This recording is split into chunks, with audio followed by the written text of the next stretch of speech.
Tayo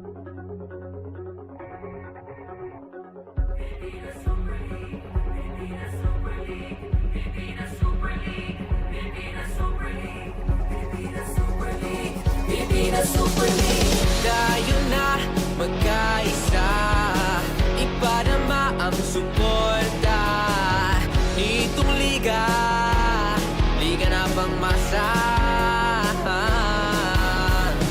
Layuning makatulong upang sa bisyo hindi malulong. Makapagbigay ng trabaho sa mga Pilipino. Dito panalo, laban puso, sigurado. Sa Visayas at Mindanao, handa ka na ba sumigaw? Sumabay sa bawat The Pilipinas Super League's first triple header climaxes with two teams trying to head in the same direction, one trying to win back-to-back, the other trying to make a comeback. As you look at the players girding for war tonight, magandang gabi Pilipinas. Ito po ang inyong Pilipinas Super League Presidents Cup 2024. At ngayon, away kapit bahay po, Caloocan Supremos at KYUSI Pablo Escobets. The KYUSI Pablo Escobets coming off a very big win over a depleted opponent. We'll talk about that in a little bit. Good evening, I'm Bill Velasco, joined at courtside by the very hard-working Coach Noy Africa, working his double-header today. Good evening, Coach. Good evening, Sir Bill, and it's really a pleasure for me to finally get to work with you. Ouch, I feel like part of the furniture.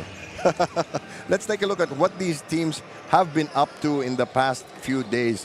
First of all, we're going to take a look at the team standings to place everybody. Caloocan there, as you see, at 3-1, and KYUSI at 1-1. KYUSI lost its first game and then came back to win the second in dramatic fashion. Let's look at the output from these two teams.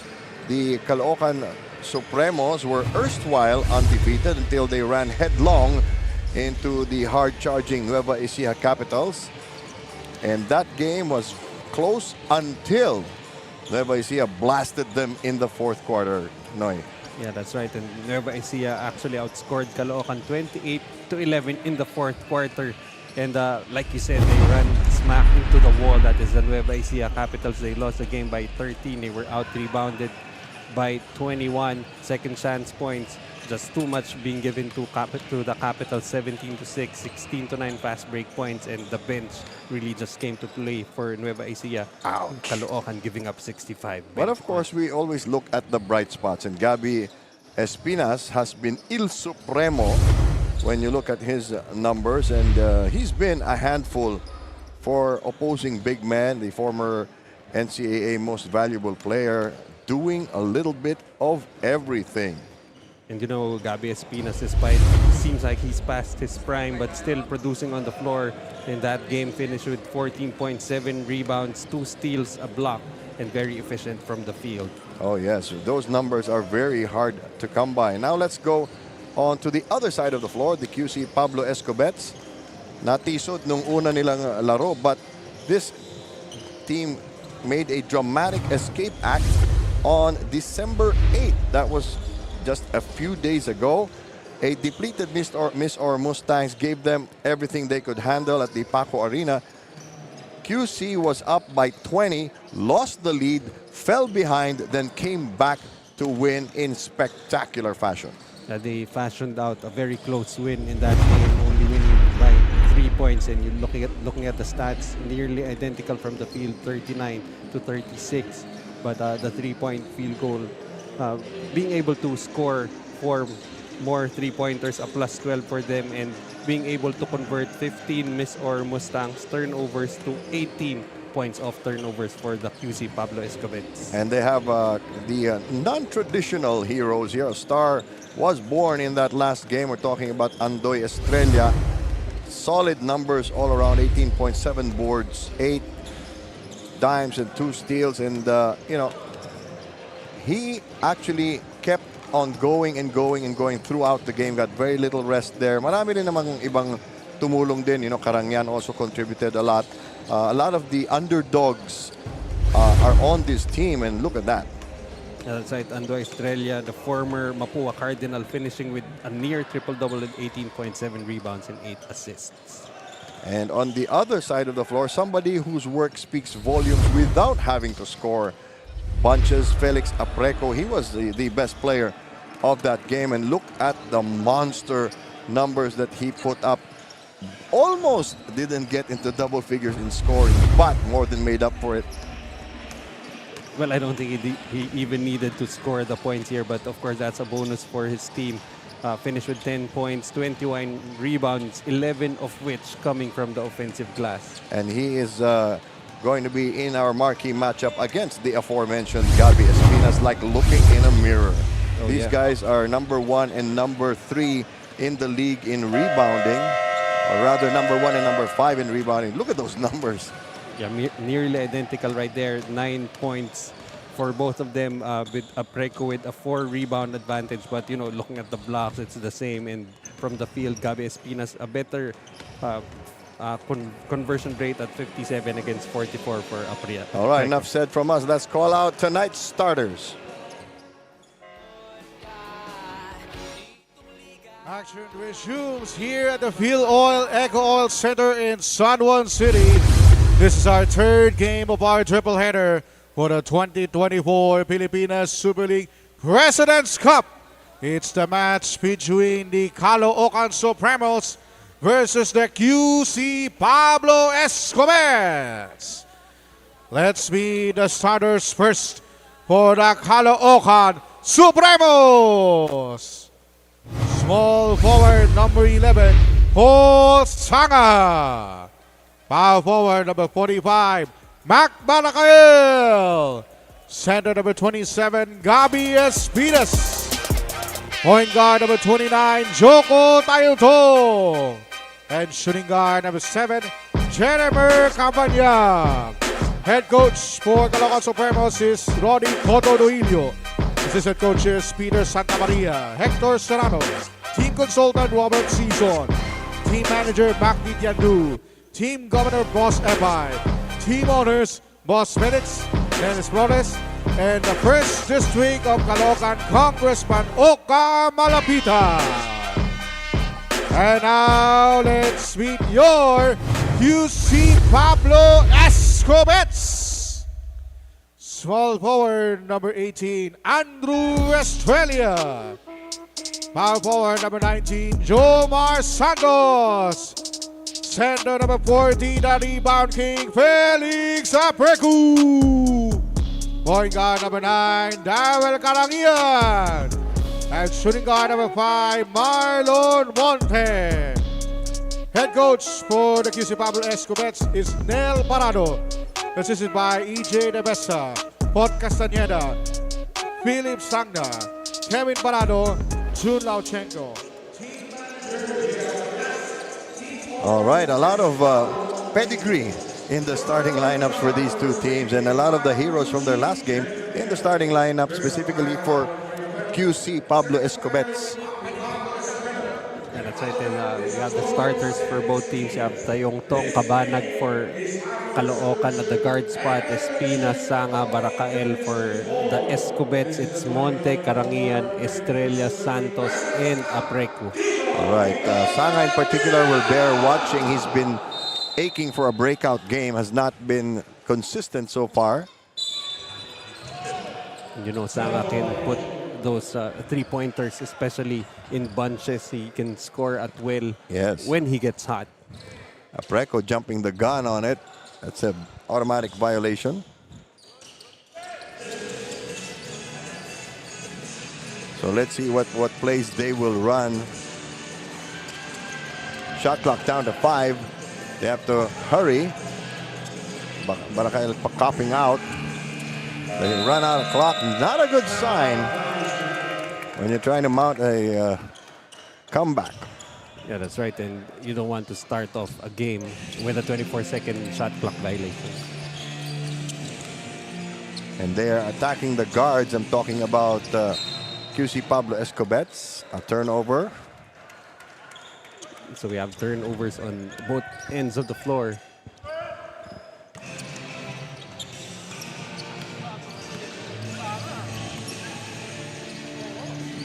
Both these teams really have loaded guard cores.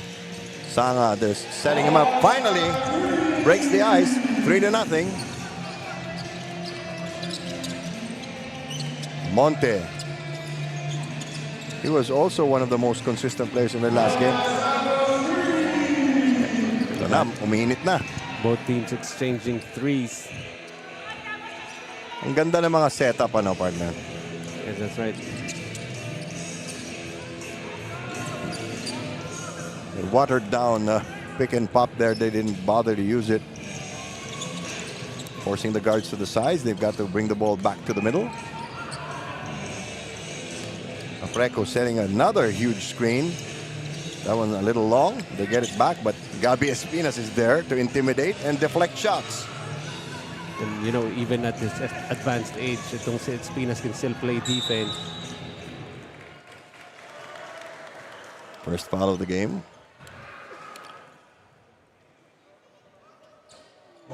So again, going back to that point, itong si Espinas, you know, he's past his prime, but you know, he doesn't have the athletic abilities that he used to have back in college, but still finding ways to make his skills and his savvy work on the floor.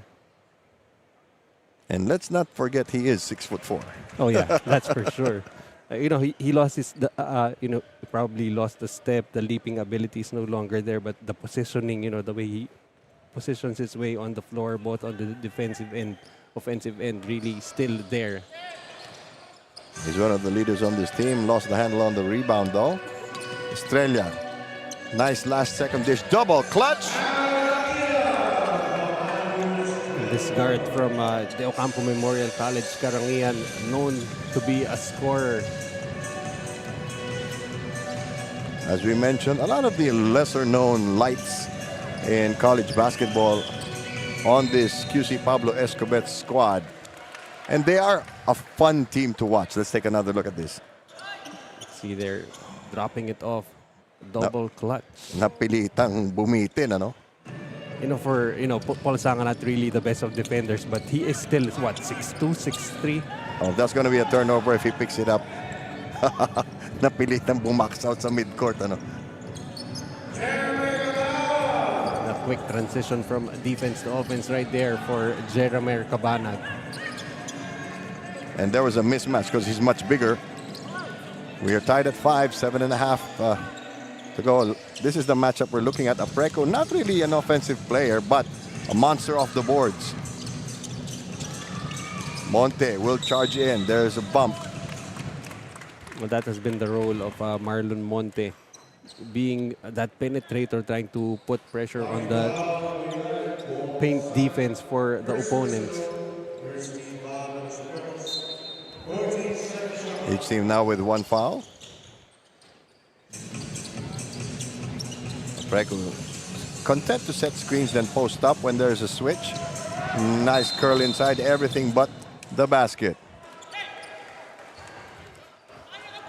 Basket interference. Plus a pushing foul on Apreco.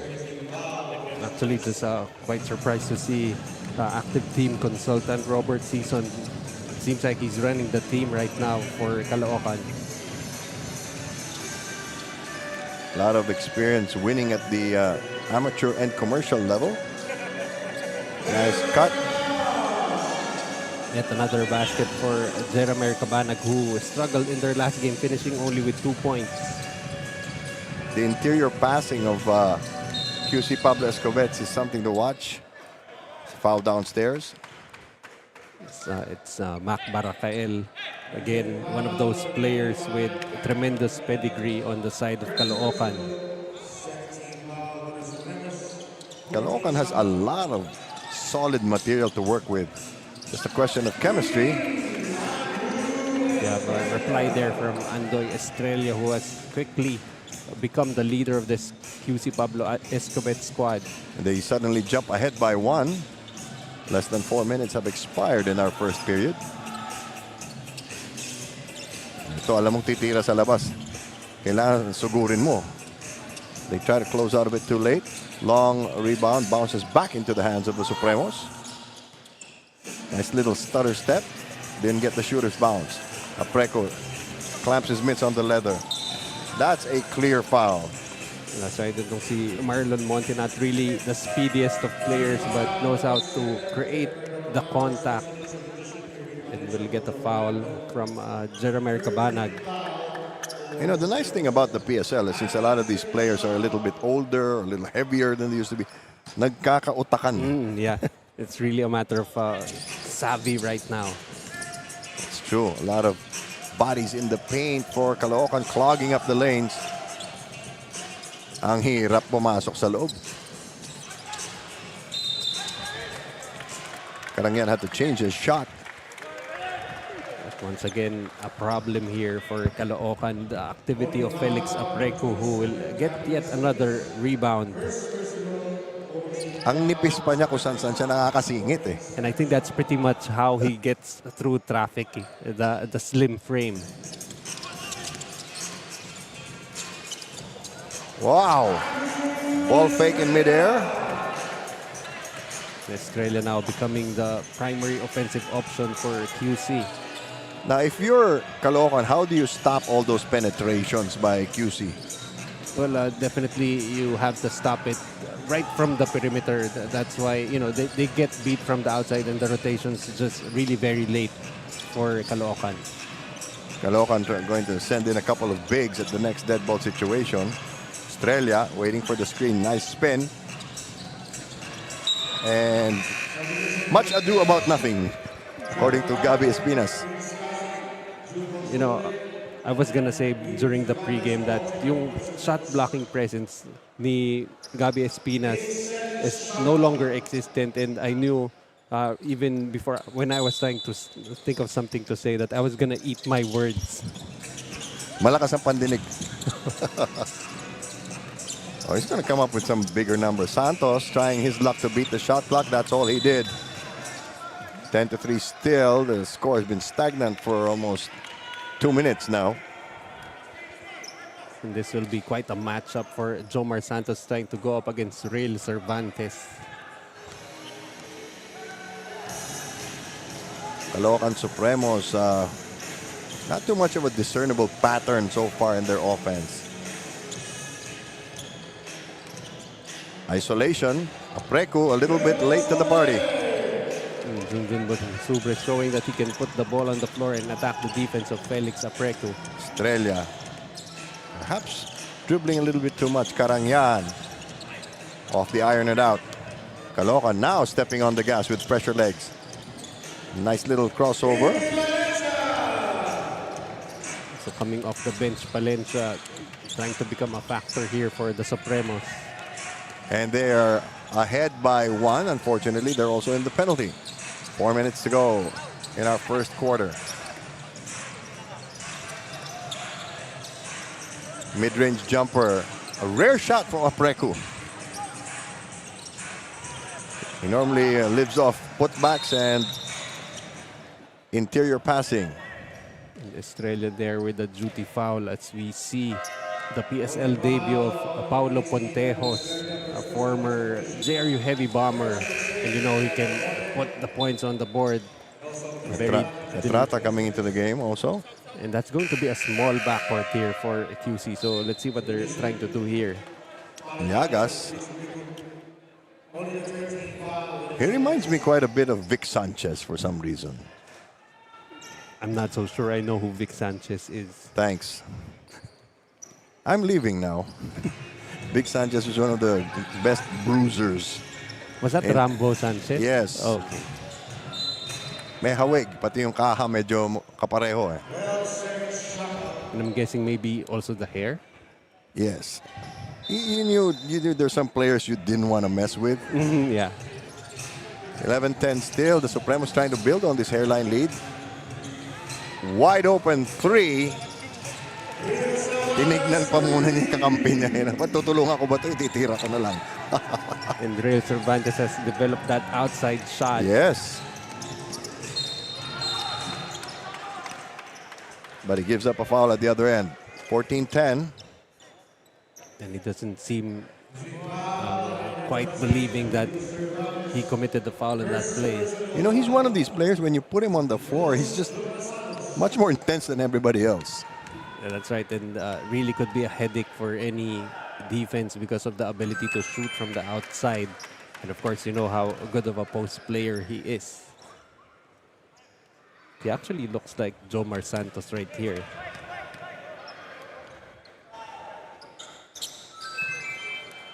(14-12), the penalty situation starting to hurt the Supremos. But so far, neither team really getting any scoring streaks going. Cervantes hands it off. Medyo magulo yung play, ano? Whenever, you know, when the plays get broken, you go to your veterans as there's a steal again. Turnover, an easy two. Cervantes, yan yung tinatawag natin takbong mayaman. Nakadalawang shoot eh. And it seems like he's really enjoying so far. 18-12, biggest lead of the game. Long three, ill-advised as there was nobody there for the rebound. Behind the back pass. A lot of one-on-one action on the part of Caloocan. But I guess they do have the players to go one-on-one. Nasiko sa mukha si Laude. He is a playing assistant coach, Jogi Laude. You like how very creative right now yung mga roles ng players within the team. Ang gusto ko dito sa Caloocan, you know, even if they look disorganized, the players know their roles at saka walang sisihan eh.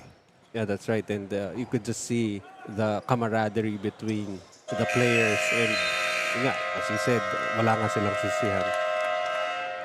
7-point lead for the Caloocan Supremos. The KYUSI Pablo Escobets need this timeout. 2:26 to go in the first quarter. We'll be back. The PSL President's Cup 2024 is brought to you by Dumper Party List, C Prime Business Financing Corporation, supported by Kalos PH Sportswear, MDC Sports, Fin Cotton, Don Benitos, ang pambansang kasama, Converge, FiberX, Media Partners, IBC 13, Fiber TV Live, Blast TV, and Bona.tv. Follow us on social media, Facebook and Instagram at Pilipinas Super League, YouTube channel at PSL_TV. They win as a team, they lose as a team. Brotherhood nga daw ang samahan nitong Caloocan Supremos, and last games lost against Nueva Ecija is a wake-up call for them. Kaya nga daw ang baon nila ngayong laro, increased aggressiveness lalo na sa rebounding department. For the KYUSI Escobets naman, moral booster nga daw itong panalo nila against Miss Or last game. At kung ganung level nga daw ng basketball yung mapapakita nila ngayon, they have a big fighting chance to win this game. Billenoy? Thank you very much. That's Jess Constantino, who completes our broadcast team for today. She's done all 3 games now. Oh yeah, she did. 19-12 is our score. If you've just joined us, Bill Velasco, Noy Africa, coming to you live from the Philoid Eco Oil Center, aka San Juan Arena. Coming off that timeout, a hurried 3-point shot for KYUSI Pablo Escobets. But they give up an easy 2 at the other end. Excellent use of the shot fake there for Laude, would have been blocked by Liagas. And now for KYUSI, I think they're trying to ride this out until the starters can come back. That's right, but still, for KYUSI, you got potentially a lot of scoring on the floor with Pontejos together with Andoy Estrella, but you know, they're very small on that backcourt. Yes.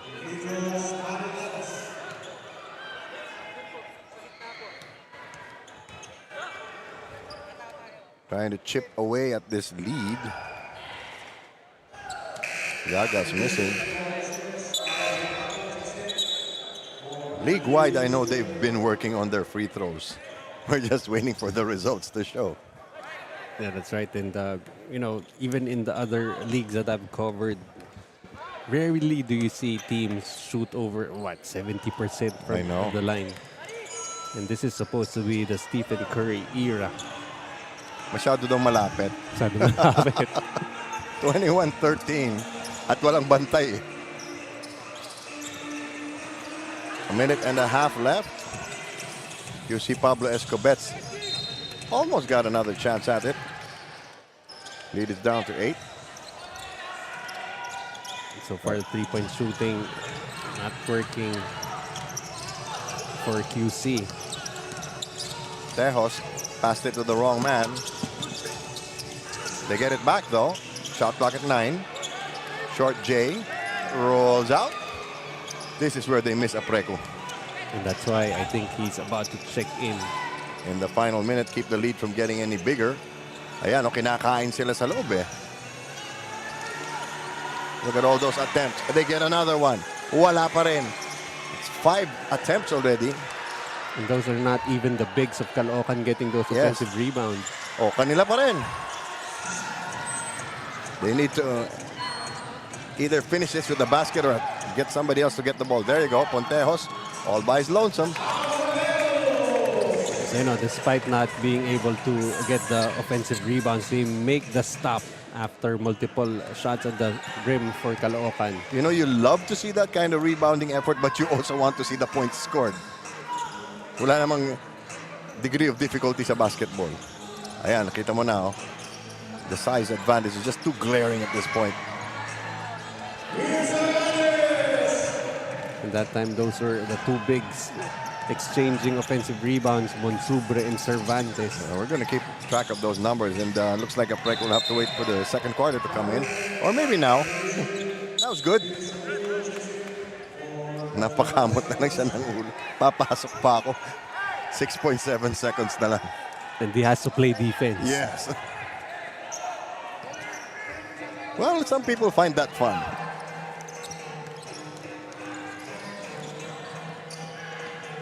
Clock winding down. So, at the end of one quarter, the KYUSI Pablo Escobets got off to a decent start, but the Caloocan Supremos chased them down and now have an 8-point lead as we head into the second quarter. This is the PSL President's Cup. We'll be back.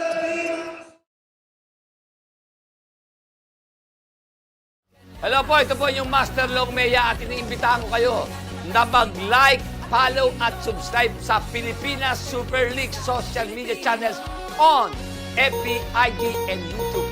Enjoy watching the game, guys. Thank you.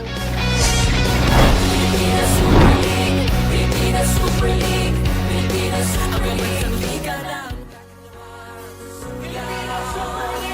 Subay sa bawat iyan. Two, one, more. Talon, ha? Pilipinas Super League. Kamay. Kapit bisig. Palo mo. Para maang suportang mo. Kabila. Halika na, sabay tayo. Kaliwa. Kanan. Roll it. Talikod. Alright, thank you so much mga Pogi. Dahil dyan meron kayong t-shirt at cap galing sa Bola.tv. Don Binitos, pambansang kasama at 100,000 pieces. Kita-kits later. Peace. Saan ka pa? Libre na yung laro. Masaya pa, may sayawan pa. Mamaya may kantahan pa yan. Na-practice mo na ba, sir, yung sayo na? Hindi, kaso papalitan na raw niya yung routine niya, so hindi niyo na makikita. Sorry. And it's really surprising how yung nakukuha agad ng mga, ng mga fans eh. Oh, yan ang mga Pilipinong naghahanap ng trabaho bilang entertainer. Second quarter underway, 23-15. A mixed bag for the KYUSI Pablo Escobets. The Caloocan Supremos seizing control midway in the first quarter. Look at the numbers there. Yeah, for the Supremos, 38% from the field against 27% for QC. And Ouch. also for the Caloocan, the 9 offensive rebounds Yun in eh. the first. You can't score if you don't have the ball. Rare fast break for QC. That's the lead down to just 16 points. And if you're Caloocan and you've scouted QC, you're wondering, who are these guys? You know, they've gone deep into their bench. Yel Parado pulling some surprises out of his hat. Shot clock down to 6 seconds. They've got to put it up fast. Over the outstretched arms of the defense, and now the tempo suddenly increasing. Ang problema naman sa QC, madribble eh. Di ba? Matagal bago ipasa, madribble yung opensa nila. But that time it's Apreco yet again getting a foul. Really the activity of Apreco a problem not only for Caloocan but also for the rest of the league. Yes.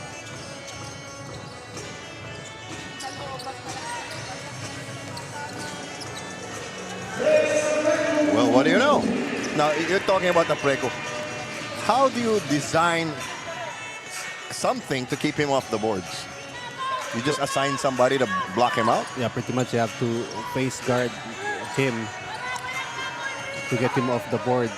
But usually when teams are playing the zone, you cannot really lock in to a man and box him out. There you go. Fresh clock for Caloocan.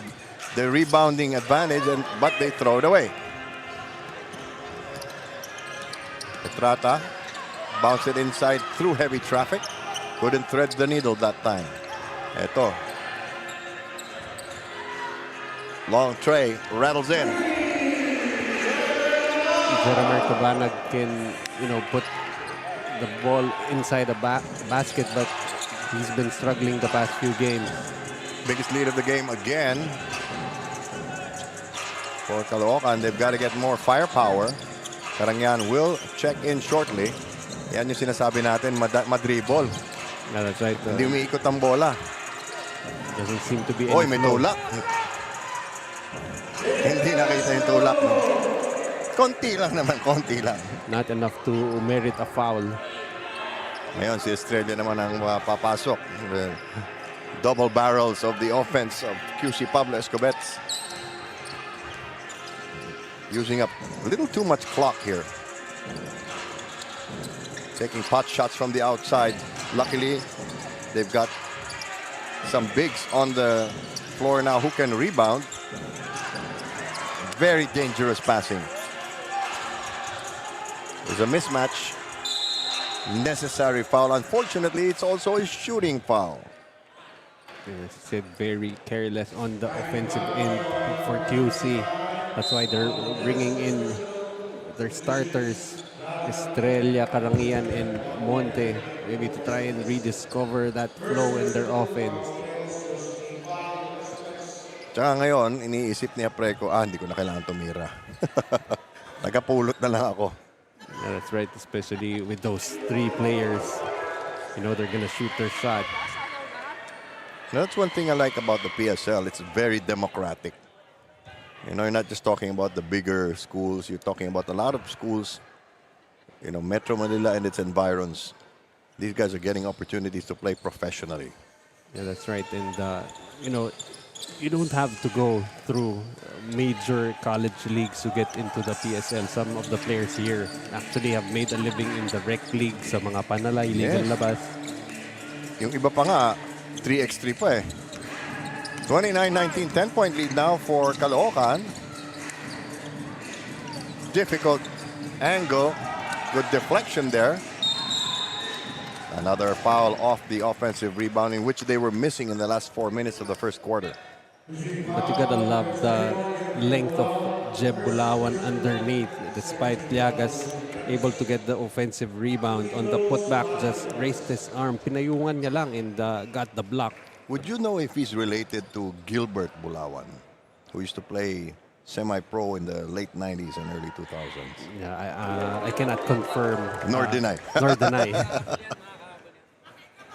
Well, I've been around so long, these are, you recognize the names already.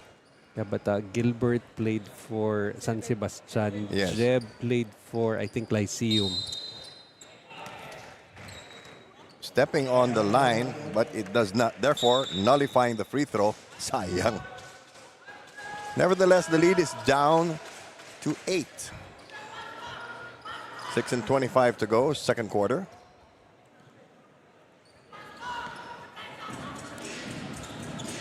Caloocan trying to control the tempo at this stage, not wanting QC to run.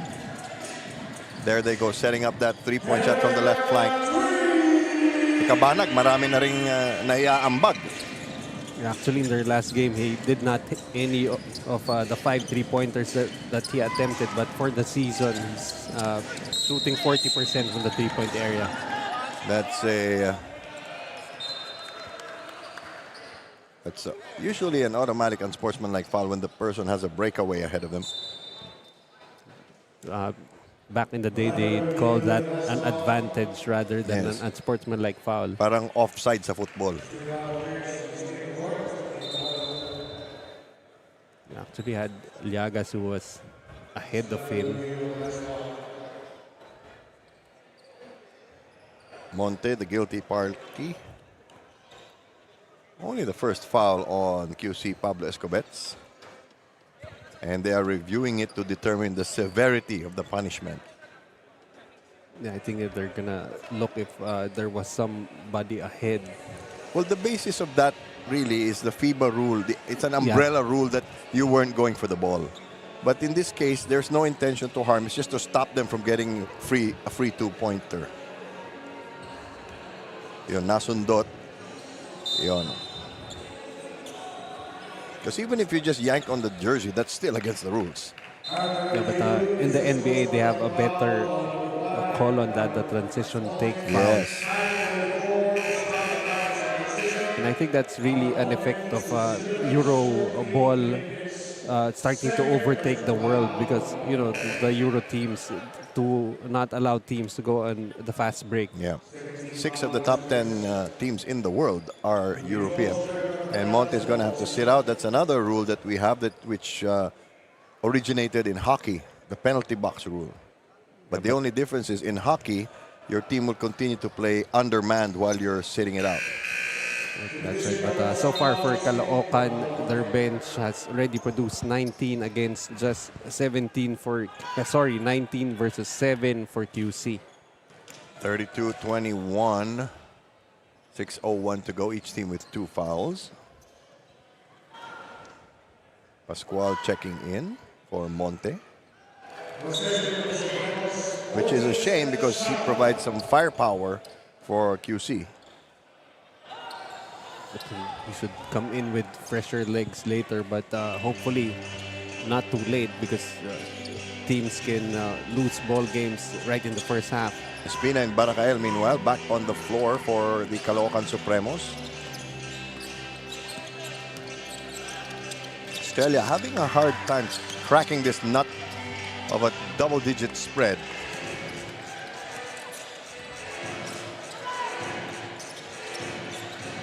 KYUSI extending its defense, denying the shot from the corner and the wing. Espinas reading the defense. Awkward passing, tapped away, but only 6 seconds left on the clock. Had Cabanag been able to field that catch cleanly, would have already had a 3-pointer there.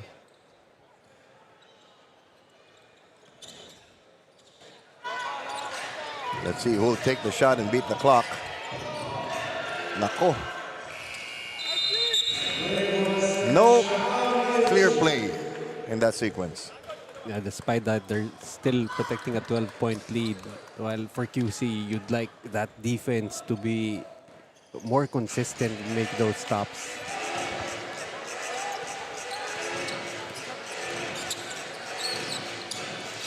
They kick it out. Australia now being guarded more tightly. Decides to take a long 2. It's off. The long rebounds are just out of Apreco's reach. Baracael stopped his dribble. Sets the screen instead. I think his confidence has been affected somewhat. There's the pick and roll. Espinas. But I don't think Cabanag's confidence is affected at all. 36-21. They are now inching away, the Caloocan Supremos. Apreco going inside, squaring up. And the Preco now starting to do the heavy lifting and scoring now with 4 points to go with 6 rebounds. And he's pretty quick for someone that size. Espinas medyo natulak ng konti and he fishes a foul. He's going to get his points one way or another. Yeah, and for Caloocan, of course, it's a way better team when Espinas is offensively engaged because it really just opens up the floor for everybody.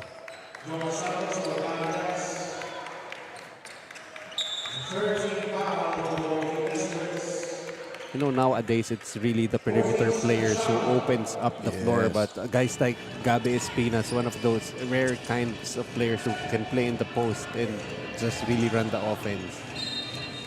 Pass was too high for Sanga, who has been quiet after a three-point shot to start the game. Under 4 minutes. 36-23 is our count. More penetration resulting in an open outside shot. There you go. Santos puncturing the hoop. Zomar Santos, a stretch four for QC. Which is, I think that's second three-pointer already from Santos. Still a double-digit spread, however. Sanga coming out to meet the ball. He's being denied any room to maneuver. They get a penetration. Since it didn't hit the rim, the clock continued. And yet again, another good stop here for QC. But you'd like more consistency on the defensive pressure for QC. A golden opportunity to cut this lead to a single digit as we approach the 3-minute mark. Greco coming out, you know he's not going to dribble anywhere. Santos taking it strong inside, got away. Santos, the one providing the offensive production for QC now, the first player in double digits for them with 10. Yan, ito mas madali ng habulin kasi 8 na lang. Espinas playing decoy much of this quarter. Pinaasinta pa. And you know, Mac Baracael, a known scorer, cannot leave him open. 39-28. Low scoring affair. There's a foul coming off the pick. Too aggressive on the denial by Lasco, Damian Lasco from Daryl Karangian. So, papahinga muna si Espinas. Pasok si Gonzalez.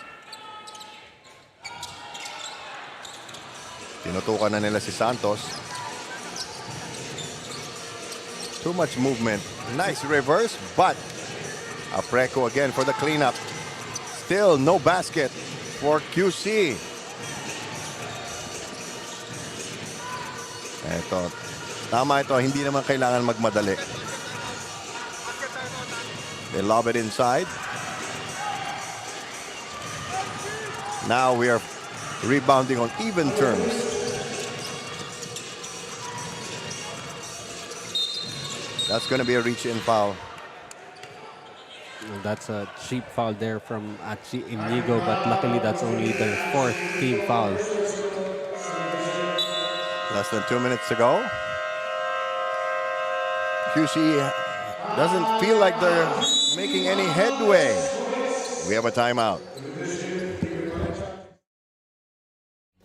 Hi everyone, please follow and subscribe Pilipinas Super League social media channels sa YouTube at sa Facebook nila. God bless you at mabuhay kayo. Pilipinas Super League, Pilipinas Super League, Pilipinas, ang pagkakita ng Pilipinas. Balik naman tayo dito sa ating PSL Super Fan of the Game. Kasama ko nga ngayon si Eunice Loriego. Eunice, sino bang team yung sinusuportahan mo? Caloocan Supremos po. May mensahe ka ba sa Caloocan Supremos? Keep up the good work. I know they'll do great po sa game na to. Thank you, Eunice. And balik sa inyo, Billanoy.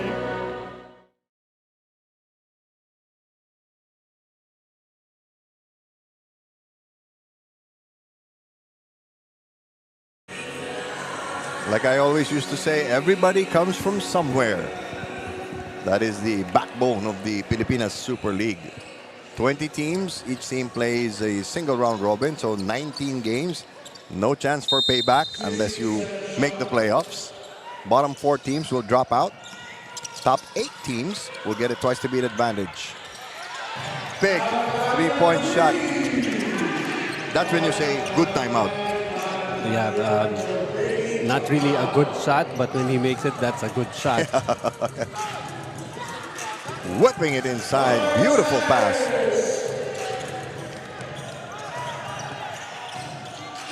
Parang nakikipagpalitan lang ang QC, and that gets frustrating.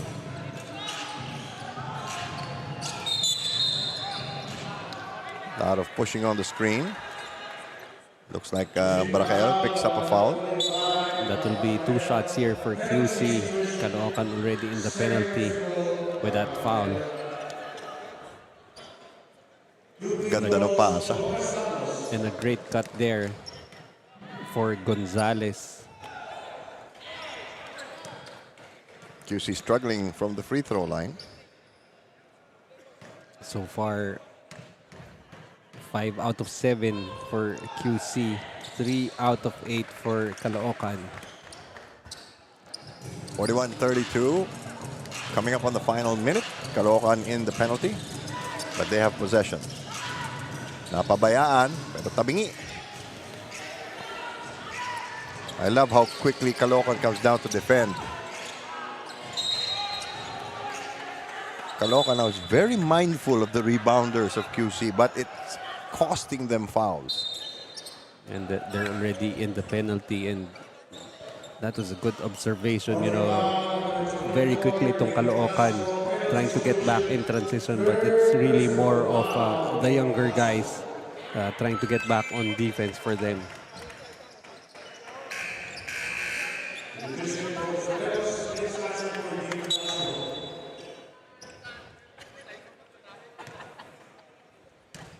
.52 seconds left. Santos has done his share. Santos now with 11 points to keep QC in the game, down only by 7. So nag-isip si Baracael, then he puts it on the floor. Had to change his move midair. They get the ball back. There's a foul. Good aggressive drive there coming from Casin of the Supremos. They seem to be wherever the ball falls. You notice? Very lucky off the boards. Yeah, that's right. The Supremos, like you said, just really at the right place at the right time. While for Apreco naman, he has to really work his way for those offensive rebounds.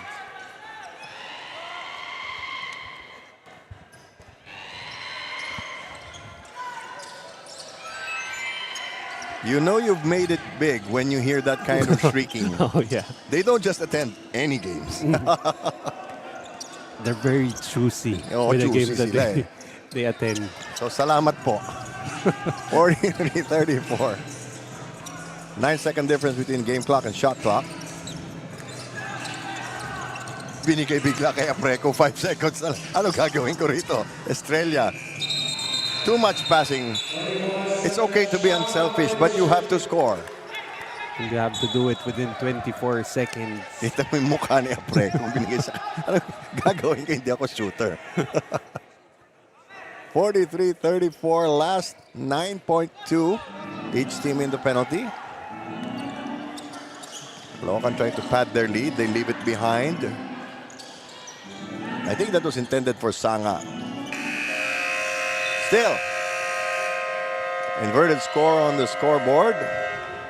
Let's first check out our Dumper Super move of the game. Mukhang alam ko na to. Yung napakagandang pasa sa loob. A great find there by Palencia to the cutting Gonzalez. Ginanahan bigla si Gonzalez dun eh. Nasundan pa na isang shoot yan. 43-34 is our halftime tally. Caloocan Supremos so far firmly in control. We'll be back with our halftime package. This is Filipina Super League. The PSL President's Cup 2024 is brought to you by Dumper Party List, C Prime Business Financing Corporation, supported by Kalos PH Sportswear, MDC Sports, Fin Cotton, Don Benitos ang pambansang kasama. Converge Fiber X.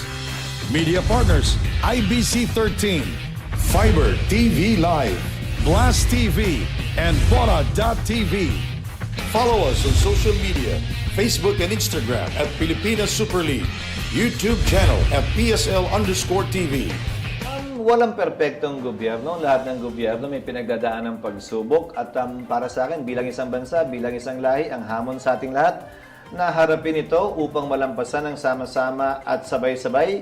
Hindi kailangan na iisa lang ang pananaw o nagkakasundo sa lahat ng bagay. Ang importante, hindi tayo nag-aaway-away at nagagalangan ng ating iba't ibang opinyon at pananaw tungo sa isang miting at layunin natin.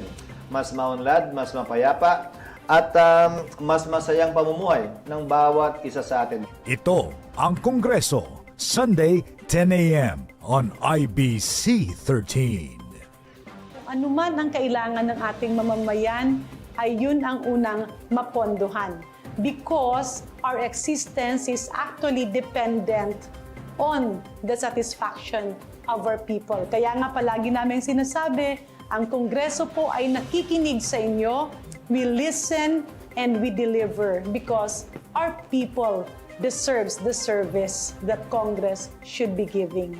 Ito ang Kongreso, Sunday, 10 a.m. on IBC 13. Bakit? Kasi paikutin namin kayo ng 10 beses bago mag-lay up. Alright, ready ka na, Kuya? Pangalan? Joshua po. Joshua, ready ka na? Alright, alam mo na ang pinasok mo? Okay, ito na ang pag-ikot ng buhay mo. Alright, Yuko, turo, hawak sa tenga, 10 ikot, go! 1, 2, 3, 4, 5, 6, 7, 8, 9, 10. Kuha mo na, lay up, Kuya, kaya mo yan. Whoop! Whoop! Rep, op! Okay, lay up. Yun! Ay! Sayang! Okay lang yan, Kuya Joshua. Huwag ka mag-alala mamaya, may premyo ka dito sa gitna. Next player. Next player natin. Next player. Sige na, Kuya, ikaw na. Sige na dito. Kuya, pangalan? Kyle. Alam mo na gagawin mo? Alright, galingan mo ha. Kailangan pinaka-the best na layup na gawin mo to. Yuko, turo, hawak sa tenga. 10 ikot. Go! 10, 9, 8, 7, 6, 5, 4, 3, 2, 1, lay up, go! Oy! Ay! Sayang, Kuya Kyle. Okay lang yan. Next player tayo. Next player. Hey, what's your name? Sancho, Where from? Manila. Very good. You know what you're going to do? Huh? Alright. Yuko. Turo. Alright. Ikot. 10 beses. Go! 10, 9, 8, 7, 6, 5, 4, 3, 2, 1, go! Lay up! Whoop! Oh! Oy! Ay! Sayang naman. That's okay. Next player. What's your name? Tyron. All right. You know what you're going to do? Huh? You're gonna shoot a layup, but you need to spin. All right. Very good. Okay, Yuko. Turo. Aksa tenga. Iko. 10, 9, 8, 7, 6, 5, 4, 3, 2, 1. Get the ball.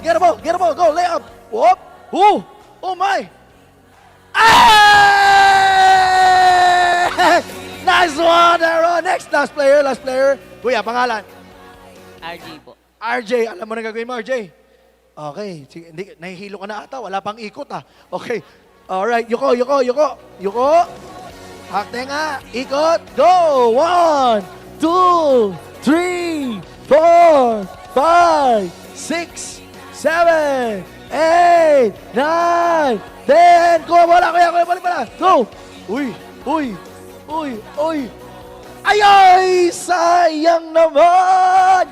Pero okay lang yan. Dito sa gitna. Ito maganda. Dahil nasa PSL kayo, dito walang talo. Lahat kayo!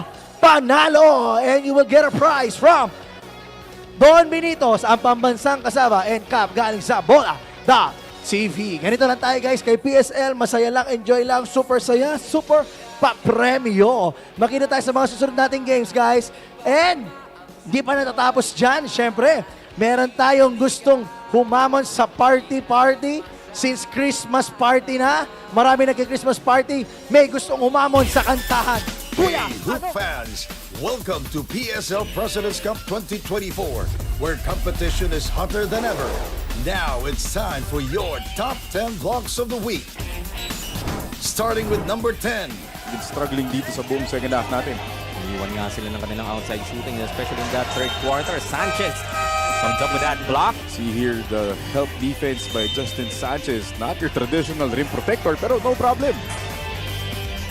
And rolling into number 9. Here is Castillo in the open court. Met by Miguez with a rejection. Just like a block party for the Oregons, always being attentive and knowing where the ball is at all times.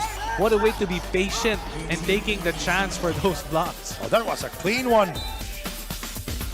At number 8. His size and strength for it to his advantage by attacking it strong to the basket. And look at that. He denied Camacho. Both ends, defense and an offense. Very aggressive and very well-deserved playing time if I was him. Look at this rejection by Marilao on Camacho, and it was a public display of rejection. Jumping to number 7. Montero, he kicks it out to Olivares. Olivares with the attack rejected by Mike Machon, and it's a 24-second shot clock violation.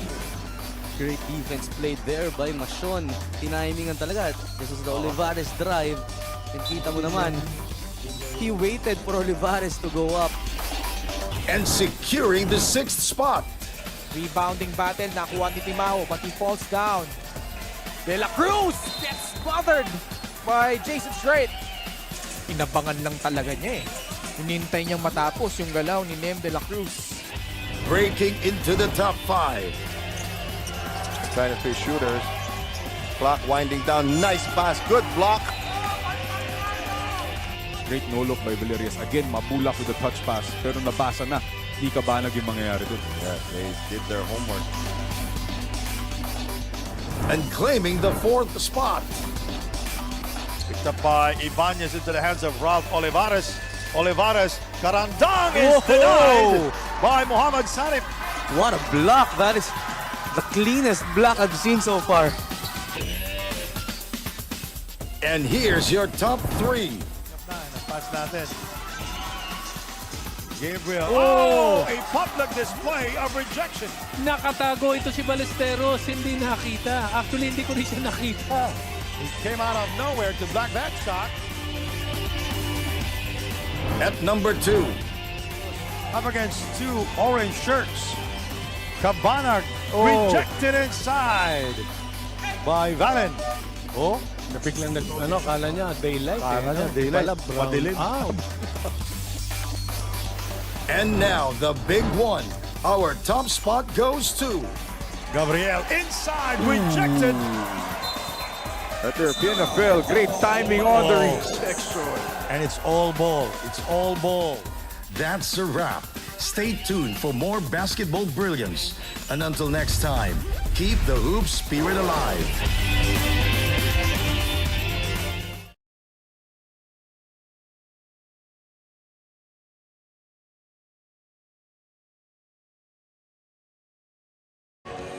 (43-34) is our halftime score. The Caloocan Supremos so far very strong in repulsing any comebacks by KYUSI Pablo Escobets. Noy, lead us through these highlights. Yeah, that's right. And of course, in the first quarter, Australia really trying to lead his team on the offensive end. And on the other end, Ervin Palencia, also one of the rare times that he's looked for his points. You see there, Apreku trying to show that he also has the scoring ability. We know about the rebounding prowess. And of course, Jeremy Cabanag with some three-pointers to give Caloocan this lead. But looking at the stats, it's 39% versus 31 for KYUSI Pablo Escobets. And you see Caloocan really just leading a lot of stats so far. And especially the bench points where they have a 23-7 advantage. Ouch. Look at the leading scorers, Cabanag and Santos in double figures. Cervantes not far behind. So you could see there already, you have the Caloocan having enough support from the bench, while for KYUSI, it's pretty much just has been Jomar Santos with his 13 points. That's true. They need somebody else to keep them in the game. Gabby Espinas at the free throw line. It's now another 10-point advantage for Caloocan Supremos. Bill Velasco, Noy Africa, and Jess Constantino bringing you the action live from the Feed Oil Eco Oil Center. Turnover. Things not going well for the KYUSI Pablo Escobets in this game. You know, itong si Gab Espinas only has a point to his name, but really making some invaluable contributions that don't show up on the stat sheet. Oh, yeah. So Cervantes, gun shy, gets it back, steps back further. Santos had the right idea, tapping it to an open space, but he didn't go after the ball. Yeah, that's right. And funny how itong si Cervantes wasn't gun shy at all with that shot. Espinas cleaning glass. His first rebound. Critical juncture for KYUSI because the game could get out of hand right here. That's right. And you know, Caloocan will try to put the game away early here in the third. Look at the passing. Espinas working fall away baseline jumper. Difficult shot. And you like how that offense is predicated on a lot of ball movement, while for KYUSI, as you said, really just a lot of dribbling. Eto, nauna na. Cervantes. He's always so jolly after a basket. Yeah, and actually, if you're KYUSI, you do not want Cervantes to be beating you. Yes. On transition. Very sloppy play here by KYUSI. Even sloppier defense. That was actually a good duty foul for them on that play. Would have been another easy basket for Caloocan. Stops the clock at 21 seconds.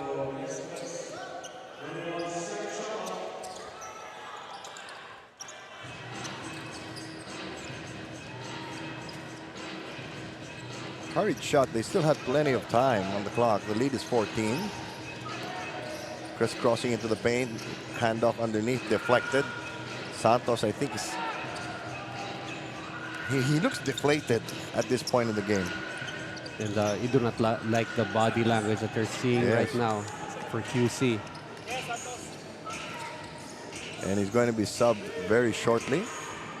And we're just going back and forth. Gabby Espinas basket hanging. Hinawakan na lang. Panigurado. And unfortunately for KYUSI, the two best defensive plays they made in this quarter were actually just duty fouls. Yes. Llagas will come into the game. And KYUSI Pablo Escobets sensing trouble. We have a timeout. They're down by 14. The PSL President's Cup 2024 is brought to you by Dumper Party List, C Prime Business Financing Corporation, supported by Kalos PH Sportswear, MDC Sports, Fin Cotton, Don Benitos, ang pambansang kasama, Converge, FiberX, Media Partners, IBC 13, Fiber TV Live, Blast TV, and Bona.tv. Follow us on social media, Facebook and Instagram at Pilipinas Super League, YouTube channel at PSL_TV.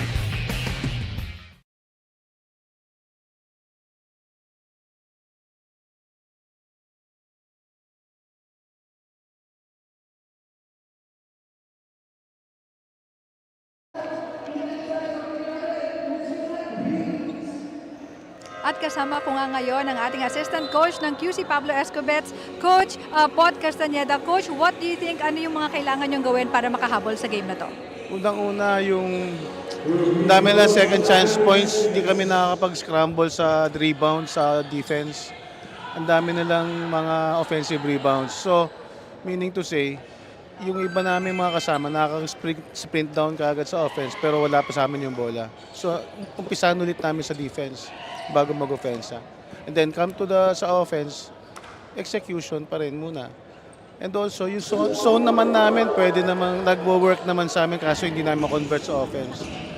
And also, pwede naman sa tao-tao because mostly sa labas naman ang tira nila hindi sa loob. Yun, so again, tulong-tulong muna sa rebound muna. Thank you, Coach Pot, and good luck for the rest of the game. Back to you, Billinoy. Thank you very much, Jess. And 2 free throws by Gabby Espinas makes it a 16-point lead for Caloocan. And parang sumusugal na lang ang QC Pablo Escobets. Pun not intended. Oh yeah, but so far the Supremos just continuing to play supreme. Espinas in the low post against Llagas. Now he's fouled. Binigay kasi yung baseline And that's something that you do not want against a guy like Gabi Espinas who likes to spin baseline where, of course, more often than not, the help will not be. Espinas reminding us of what he was like with the PCU Dolphins.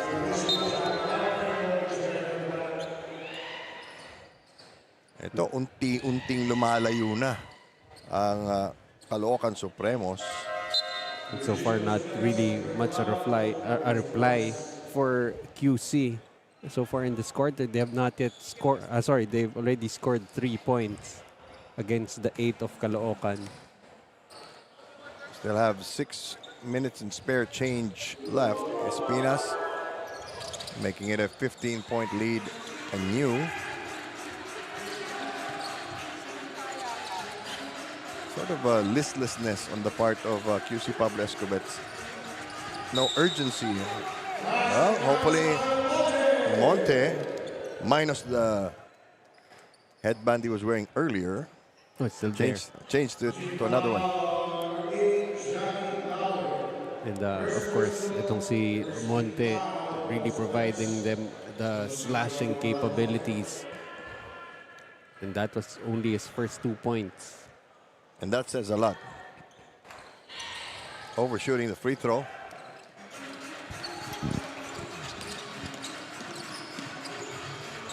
So far, Caloocan much more efficient on offense.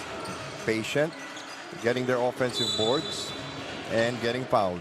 And that was exactly what the assistant coach of QC was saying during that interview, just giving up too many offensive rebounds. They weren't actually giving up a lot of second chance points. Only 7 for Caloocan against 8 for QC, but he was on point with the offensive rebounding, already giving up 14. Ouch. To Caloocan.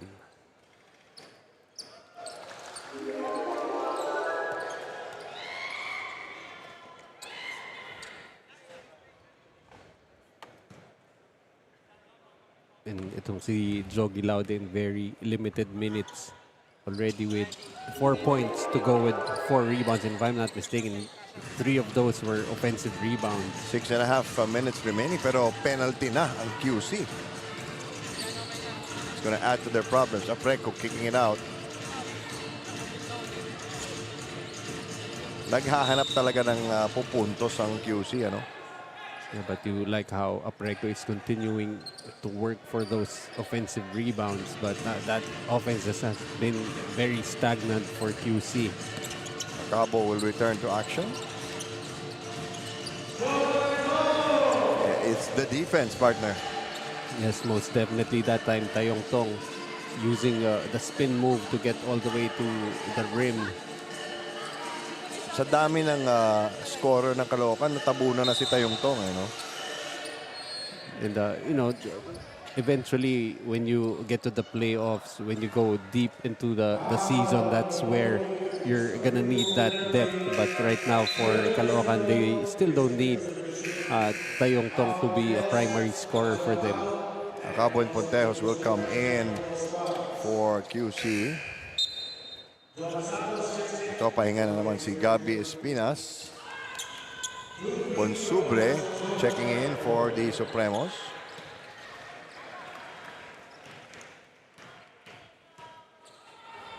Joko Tayong Tong so far only 2 points to go with 2 rebounds.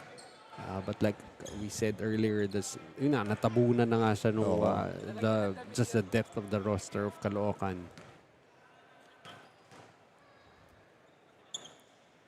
57-39. 18 points separating the two squads. We need to see more fire from KYUSI Pablo Escobets. Llagas out of his shooting range. Shot clock dying on KYUSI. No clear shot, they throw it away. Fast break for Caloocan. We don't like how KYUSI trying to run a play will end up just with 5 seconds remaining, will just call for a ball screen up top. Achinigo doing the honors for Caloocan. Foul downstairs, only the second for the Supremos. Well, that could be where they go here. They try to post up Llagas on Bulawan.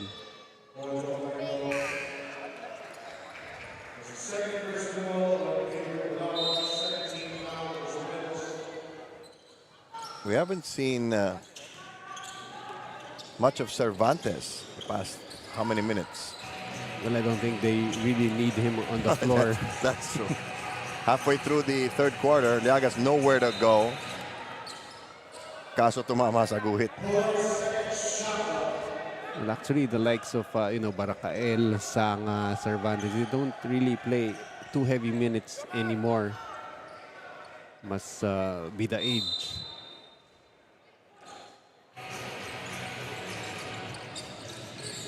Under 5 minutes. Shot clock dying. They didn't even know it. Another freebie for Caloocan. To fake the use of a pick and roll. 20-point lead. We were saying first few minutes of the third quarter, game could get out of hand. There's a foul. Lucky break for KYUSI. But these are not the breaks that they're creating for themselves. Yeah, that's right. But, if you look at the body language of both teams, it's Caloocan up by 20, but they're the one complaining on the referee's calls. While KYUSI is just pretty much resigned to whatever the referee's calls. Some habits are hard to break.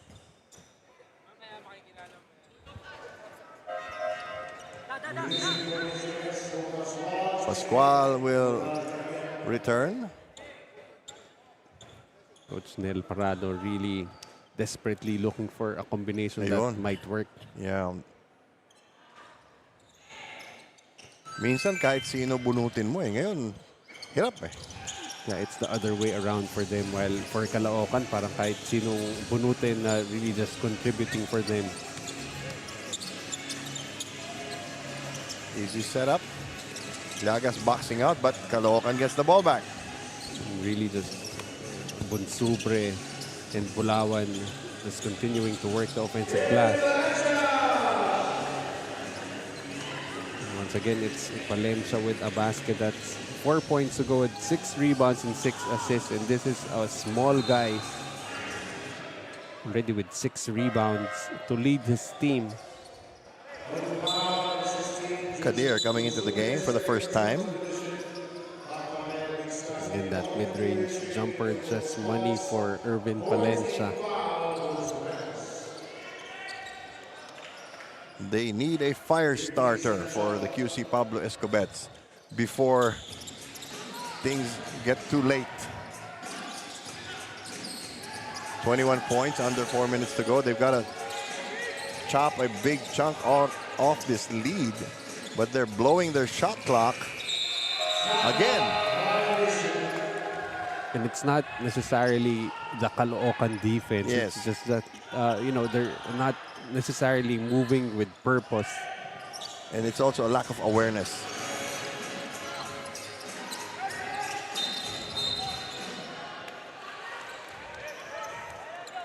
Calling the hand check there. So KYUSI already in. Both teams actually in the penalty. So it's going to be 2 free throws for Palencia. And you don't foul someone in the backcourt. He can't score from there. Exactly, not even a threat.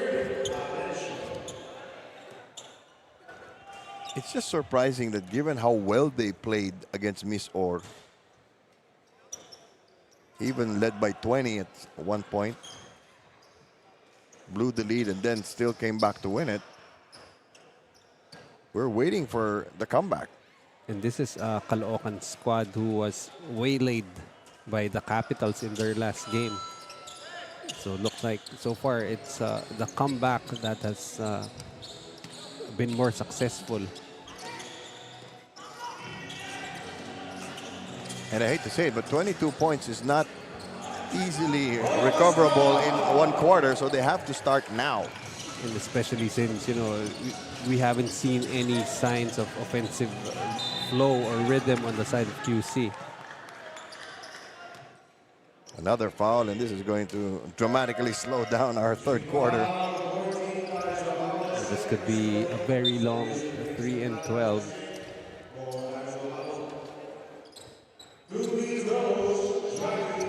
Petrata returns and hopes to make a difference. Once again, a small backcourt for Coach Nel in Pontejos and Estrata.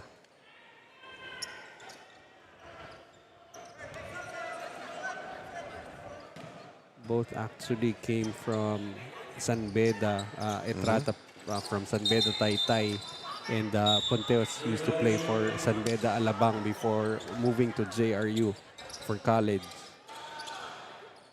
So from the NCAA South to the NCAA. 62-42. Very anemic game for KYUSI Pablo Escobets.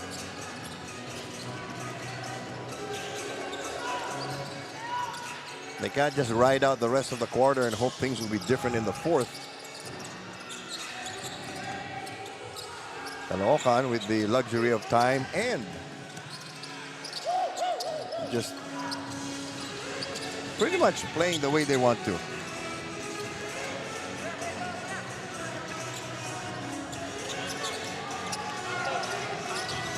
Shot clock winding down, they turn the ball over. Preco will return, hopefully to stop the hemorrhaging. Better passing by Caloocan, or rather QC. Very rare, good execution on the side of QC. Lead is down to 18. Easy handoff, easy basket. And even their bigs are able to facilitate the offense that time when Subre finding the cutting Jogi Laude. Pick and roll, long hook shot does not drop. Change of pace results in a blocking foul. 2 free throws again for the Supremos. So from the foul line so far for Caloocan, 14 out of 24 for 58%, while for QC 9 out of 13, 69%.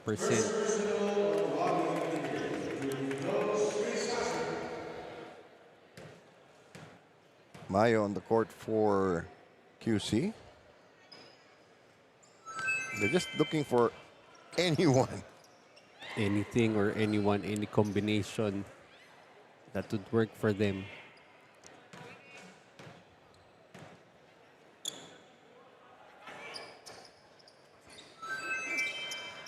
.22 lead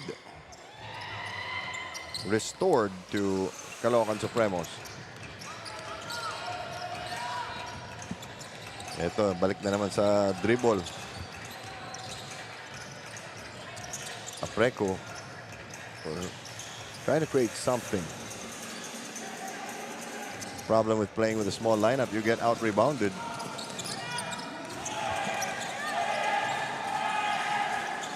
They're in a bit of trouble here, but nothing to worry about. Shot clock still at 12 seconds. Screen goes the other way. Wraparound passes taken away. Well, the problem also with playing small is if you cannot run. Yes. At that time, they turned the ball over, an unforced turnover at that.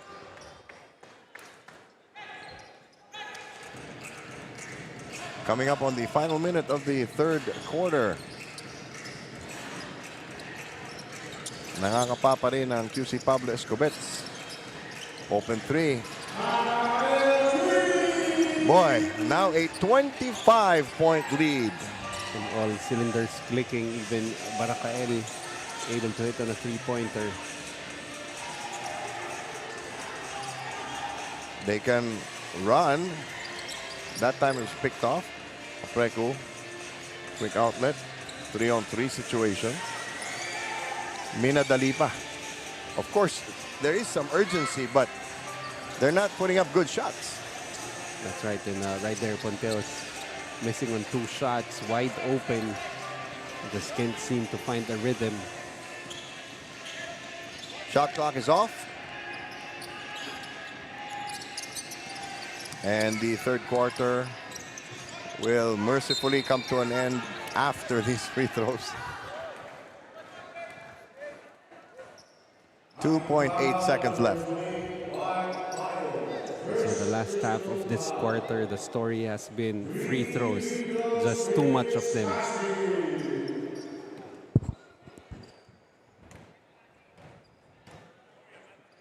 Isang katutak na ang free throw nitong Caloocan Supremos, ano?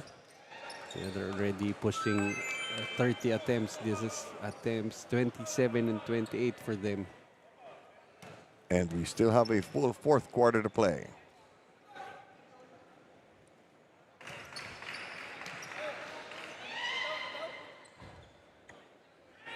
Chance to go up by 28 points. And if you're Caloocan on the last 2.8 seconds, you do not have a foul to give.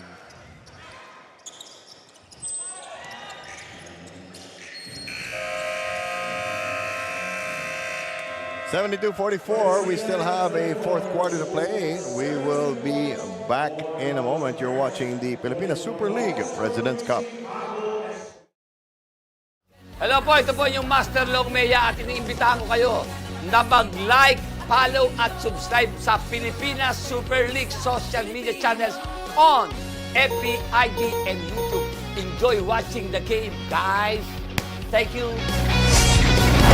Pilipinas Super League, Pilipinas Super League, Pilipinas Super League, Liga ng Pilipinas. Maraming salamat po sa pagkakataong ito na binigay niyo po sa amin through this program. Ito po ang Kongreso at sana patuloy po nating mahalin ang ating bansa, love the Philippines, and love our fellow Filipinos. Maraming salamat po. Ito ang Kongreso, Sunday, 10 a.m. on IBC 13. Back to our ball game for the fourth quarter report. During the huddle, Coach Nel of QC pointed out na ang number one problem nga daw ng team nila ngayon is yung rebound. Dahil from where he is standing nga daw, puro nakaputing uniform yung nakikita niyang tumatalon. Kaya for this fourth quarter, kailangan daw nilang magtulong-tulong sa rebound to secure the ball and to have presence of mind, lalo na sa kanilang depensa. For your question naman, Bill, kanina, itong si Jeb Bulawan, siya ay related kay Gilbert Bulawan dahil sila daw ay magpinsan. Billanoy? Not the relationship I was expecting, given the generational gap. But thank you, Jess. Oh, you were expecting them na anak na to ni Gilbert? Baka pamangkin. Pamangkin, okay. Pero sa bagay, may tiyo akong kasing edad ko. Now, my question to you, Coach Noy, is this. 26 points, 9 and 42 to go. Mathematically, how possible is it to come back? Well, you know, my best basketball memory in my life actually involved something like this. As the Red Lions were up by 20 at the start of the fourth quarter, and a team led by Gabi Espinas. This was the Game 3. Game 3, yeah. Of the first Sam Equa era championship. Yeah, I was there. Back in 2006. And Gabi Espinas led team nearly pulled off that comeback. But Gabi Espinas is playing for Caloocan. Yes. So, yeah, it is possible. But, you know, with the way they've been playing for the first 3 quarters, it's near impossible for... I mean, personally, I don't see how they suddenly rediscover their offensive rhythm enough for them to pull off comeback with this magnitude, now nearing 30. PCU had a chance to win that game. Yeah, and I was right at the baseline, seeing that shot from Belga it was straight, just short. But Gabby had sealed his man perfectly under the basket and could have just gotten the pass. Anyway, 79-46 or 76-46, an even 30-point spread now. So I guess that answers the question. Well, but if you're QC, you cannot just allow this lead to balloon because this could be something that you bring into the next game. Yes. And not just that, somewhere down the road, if a quotient is applied, you're dead. For sure. And also for Caloocan, the thing for them is not to fall into bad habits because they're pretty much getting away with anything, but you'd like to stress the execution that they've been using to build this lead. Foul given up by the Supremos. The guilty party there is Bonsubre. Right now for Caloocan, it's an opportunity for the other players to try and earn more minutes with the minutes being given them. As you see Matias checking in for the first time.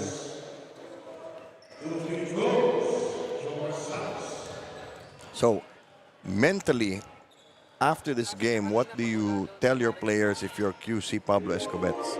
How do you get out of that funk? Well, for QC, of course, it's just one game. It's just one loss.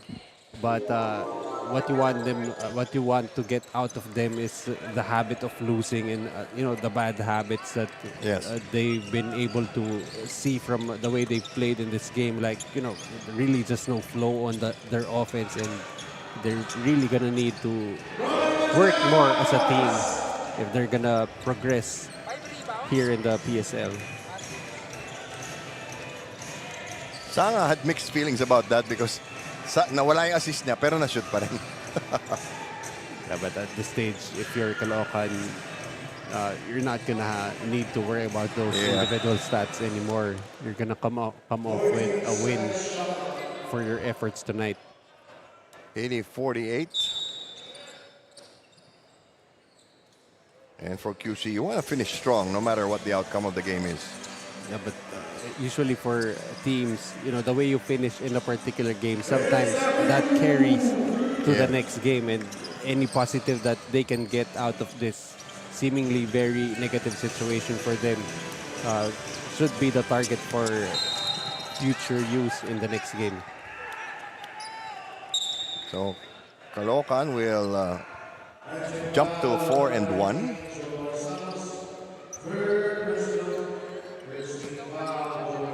And QC will fall to 1-2. 30-point lead, under 7 to go. Sanga curls off screen in the corner. Now QC tried to run, but Caloocan still with the defensive intensity. Well, at least that's the one thing that you can see. That's a good habit that Caloocan is starting to develop here. Still continuing to play defense despite the huge lead. Yan yung sinasabi mong winning attitude. Apreco dribbling in the open court. They get a fast break. Maybe that's one way they can utilize Apreco, to be more of a facilitating forward. Does not really look for his shot, so I'd be very comfortable giving him the basketball. True.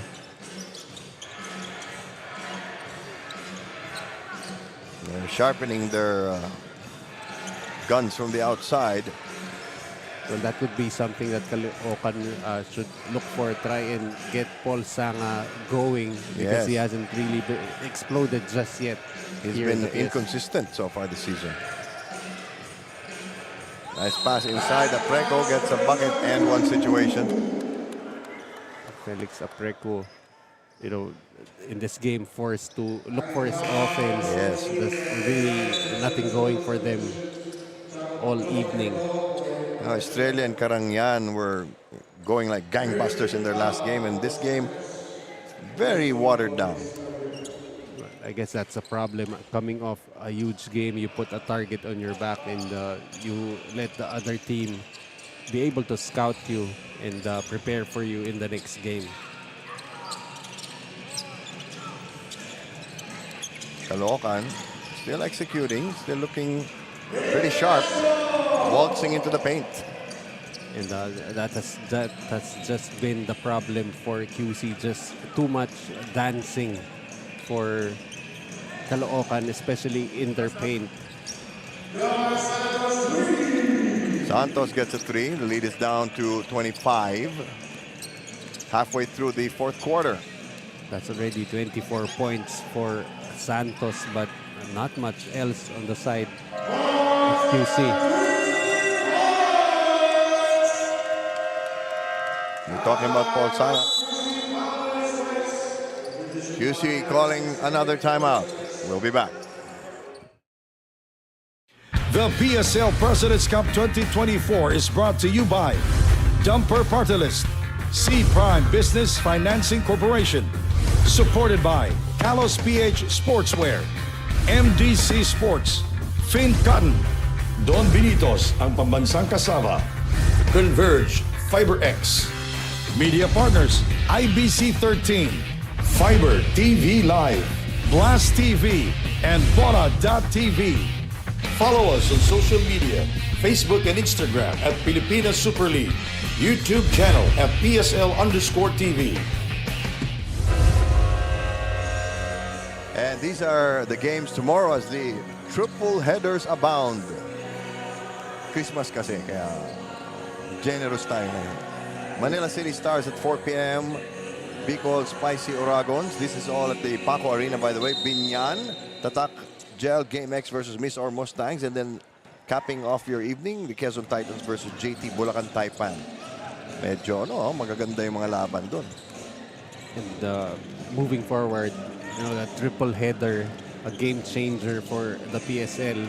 Imagine being able to see 6 teams play in one afternoon. Libre pa. Oh yeah, for sure. And 85. not only through live stream but also at the venue. Oh yes, absolutely. On Tuesdays, Thursdays, and Saturdays, we are live on IBC 13. We're also on Blast TV, Bola.tv, and the Pilipinas Super League Facebook and YouTube pages. We're everywhere. Pick and roll. In slow-mo. Almost lost the basketball, but Yes. Matias recovering in time. Ito, naubusan ng espasyo si Apreco. They'll have to settle on a set play.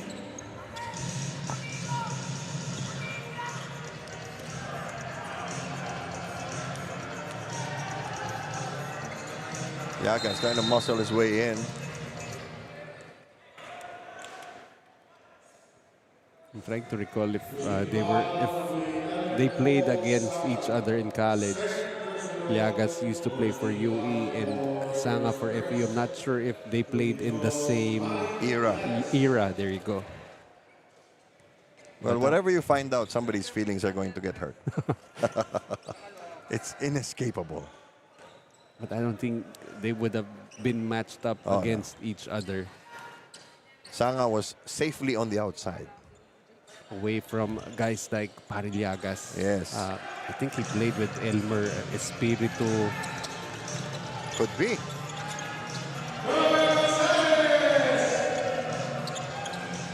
And yet again, the bigs of Caloocan being able to outrun even the guards of QC. Yes. Sarap ng buhay ni Gonzales eh. No pressure at all.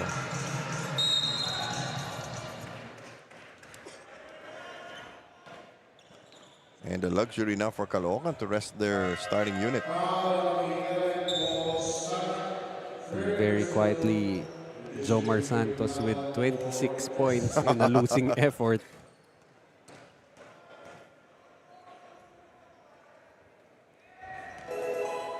Lone bright spot for the Pablo Escobets.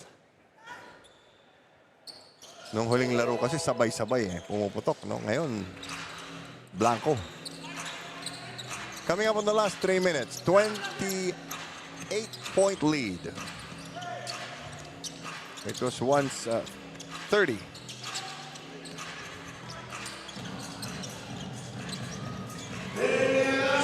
Imagine you get a second shot, you hit a 3. That's really painful if you're the other team. And a guy like Lasco will finish with double digits with 11 points. So really just all cylinders working for the Supremos. Apreco missing the jump hook.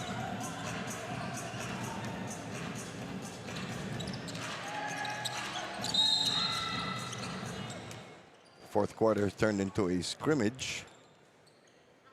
A scrimmage that is still favoring Caloocan. And then some.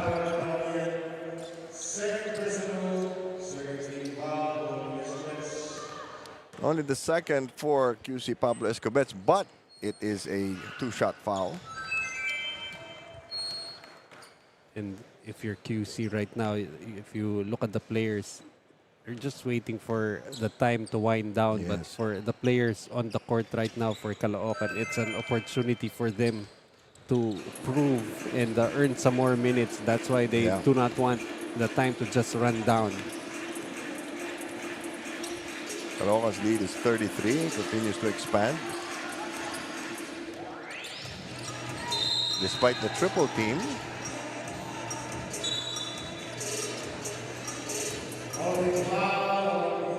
Santos trying to pad his numbers. And there was a little bit of bumping on the side of Tayong Tong and Santos, but just as the referees was trying to approach them, that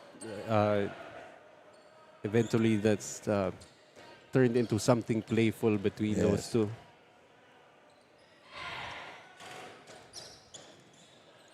Apreco fighting for it. And what do you know? They get the ball back. Oh, no, they don't.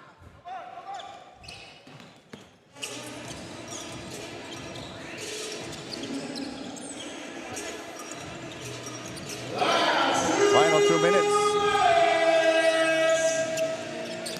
Sanga lost the handle on it. Santos taking it away.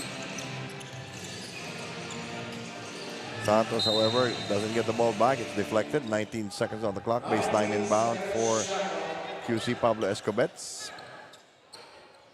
Right now, Santos just, again, like you said, looking to pad the stats.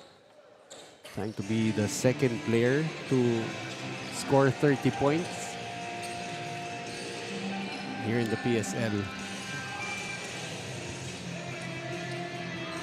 Apreco foiled.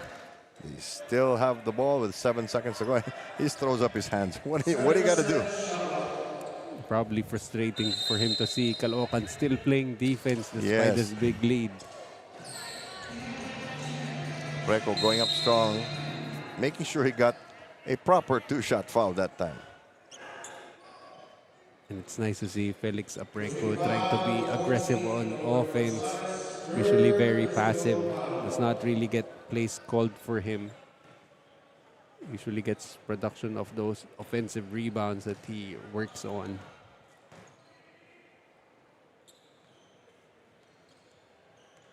.91 seconds left in this game. Santos winds up with Apreco. So that's an offensive rebound and another 2 points. And effectively a double-double for Apreco. 10 points and 12 boards.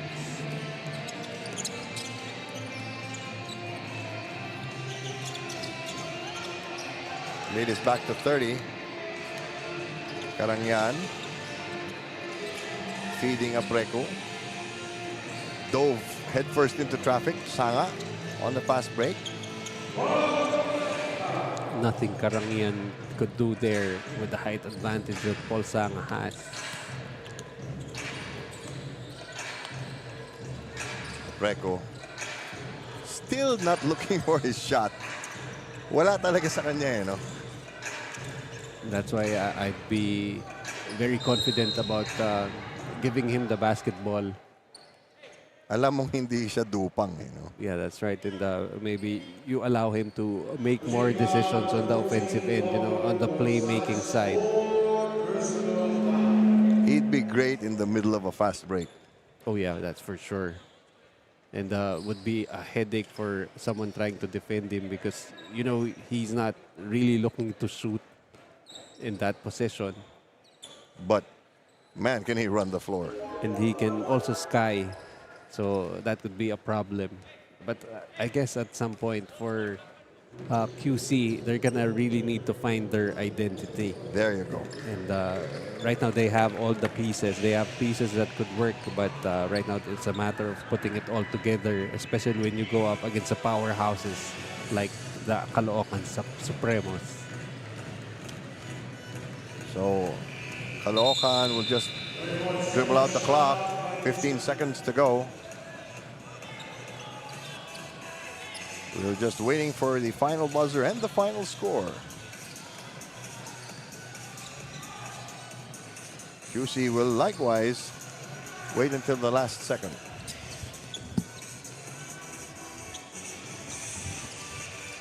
They still run a pick and roll. Apreco beats the clock. So the final score is 96-67 in favor of the Caloocan Supremos. Took the lead midway through the first quarter, never looked back, gradually piled it on QC Pablo Escobets. And it's really the start of the third in the second half where they made their move and they finished that quarter 29-10. And like I said, just really game over already at that point. It's too much to overcome. You have it there, the super move of the game coming from Paul Sanga on that last basket, evading the defense of Karangian.